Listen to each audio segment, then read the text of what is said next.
In this video, I thought we could take a look at creating a basic glass surface. We'll go ahead and model a glass and the backdrop and set up the lighting, but really I thought we could go about taking a look at building this surface. So I'm going to go ahead and drop that down. And let's start by building a basic glass object. There's a lot of ways to go about doing it. I'm going to use spline draw, so under Create, Spline Draw. I'm going to start with my center line here, and I'm just going to create a basic little line, a little curve that we can use to lathe into a glass. So just drop in a few points, and I'm going to give a little curve here at the base, something like this. Okay, nothing special, just a basic little curve here. And now what I'm going to do is I'm going to lathe this. So I can come over to Multiply, Lathe, or Shift L, N for numeric. And we'll go ahead and just use these. Well, actually, the default for sides is normally 24, but why don't we go ahead and just use 36? And we'll do 360 degrees. That sounds good. Commit. And it's inside out, but not a problem. We'll hit F for flip. If we didn't want it to be inside out when we made it, we would have just had to flip that curve, but let's either do it then or do it now. So we've got our basic glass object. I'm going to go ahead and surface it, Q, and let's call this glass. And it really doesn't matter the color at this point, but I'm just going to make it blue, smoothing, yes.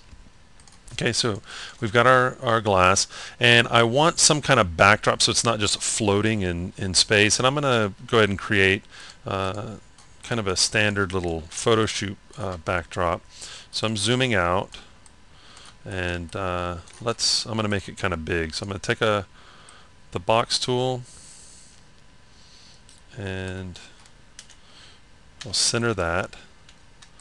T for move, just kind of move it over. And I want one of those curved photo shoot backdrops, so I'm just going to hit E to extend, use extender plus on the front, and then T for move, E for extender plus, E,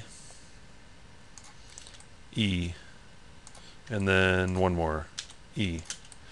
And then what I'm going to do is hit Tab and know that I've got this nice curved surface. But I see that right here it's kind of lifting off a little bit more, but actually it's okay because it looks like if I toggle to the other layer, I'm going to just raise up this glass a bit, make sure that, let's see, I'm just going to drop it back down.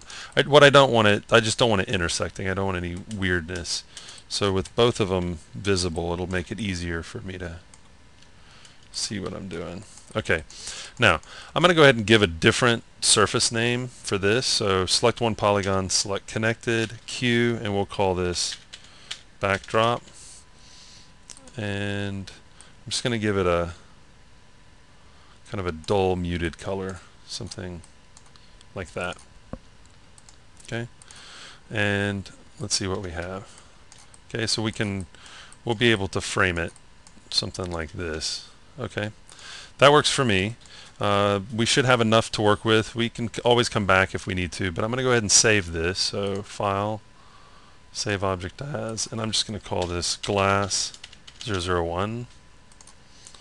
Save, and let's send that over to Layout. Okay, now we're in Layout. Excuse me, and I'm going to go ahead and frame up my camera. So Shift C to select the camera, T for move, 6 for camera view. I'm just using those shortcut keys so I can move a little bit faster. I'm going to rotate down just a bit, kind of frame my glass something like that. That works for me. And I'm going to go to 4, which is perspective view. Let's change that. I'm a big fan of area light, so I'm going to change this distant light that's right here. I'm going to change that to an area light. P for properties, light type. I'm going to go area light. I'm going to size that up because right now it's so small it's kind of acting like a distant light. I'm going to also change the color. So let's just try a little bit of a yellow orangish light, but real close to white. Just a little hint of warmth in there. And I'm going to hit Shift H, size up that area light, and 5 on the keyboard will get me the light view. I'm just going to kind of position my light a little bit, something like that. Okay, and let's go to camera view, F9 for a render, and here's our render. And I just want to take a look at, maybe let's brighten up the scene a little bit. Now I could adjust that light, but I'm actually going to add another light in the scene. So let's go ahead and jump over to perspective. I'm going to add under items, add lights. I'm going to add a distant light. I just want something to lighten it up. So I'm just going to say top for my light, because my plan for this light is to pretty much just, now on a distant light, remember you don't really need to move it because it's just about rotation, but for me I'm just going to kind of get it out of the way. Plus if I decide to change it to another light, I can. So we'll place it there, do a render, and that works for me. Now we're not seeing any shadows, so I'm going to go ahead and turn ray trace shadows on under render globals, ray trace shadows. I'm going to go ahead and, while I'm here, because I know I'm going to be working with a glass surface, I'm going to turn on reflection, transparency, and refraction, just to save me the trip. I can always come back and turn them off if I don't want them. Let's do a render. Okay, so I'm not really liking this really harsh shadow here, and that's from the distant light. This is from the area light. So I'm going to just rotate the light down a little bit more and just make that a little smaller, and that works for me. Okay, we can always adjust this light if we want. We can also change it to an area light, but I want to focus more on the shading, the texturing on this glass, because right now it's blue. It's not really looking like glass, so we need to work with that. The other thing I'm going to do, I want this to render much faster when I'm working with the glass surface. So I'm going to come over to Camera, Properties, and I'm going to change from the classic camera to the perspective camera. And some of my tests have shown, especially with working with the glass shader, it can be sometimes 2-3 times faster using the perspective camera. So you're definitely going to want to change to perspective camera. We'll keep anti-aliasing at 1. We can always increase it once we like what we're seeing and we just want to refine the render. So I'll close this down. I'm going to slide this off to the side just so that we can make some room for the surface editor. And in the surface editor, I'm going to move over to glass. I'm going to activate the nodes and launch the node editor. Okay, and for starters, we're just going to use one node. I'm going to come over to add node. We're going to use a material node. This is like a shader. I'm just going to go over to dielectric.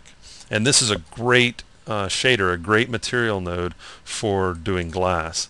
I'm going to bypass all of these and just go right to material. This is going to have pretty much all I need in here.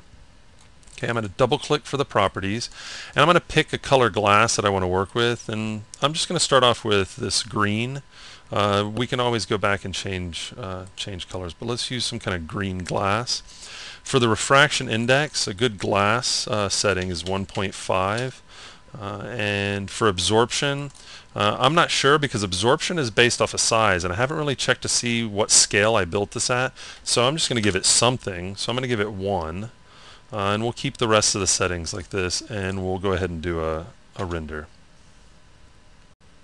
Okay, so in 12.7, about 13 seconds, we've got what looks like, well, it's looking like glass, and I'm actually kind of happy with the look of it, but we need to dress it up a little bit.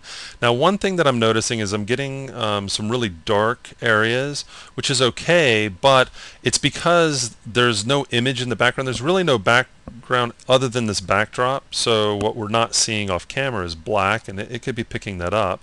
So I'm going to come over to Control F5, and let's just add a gradient.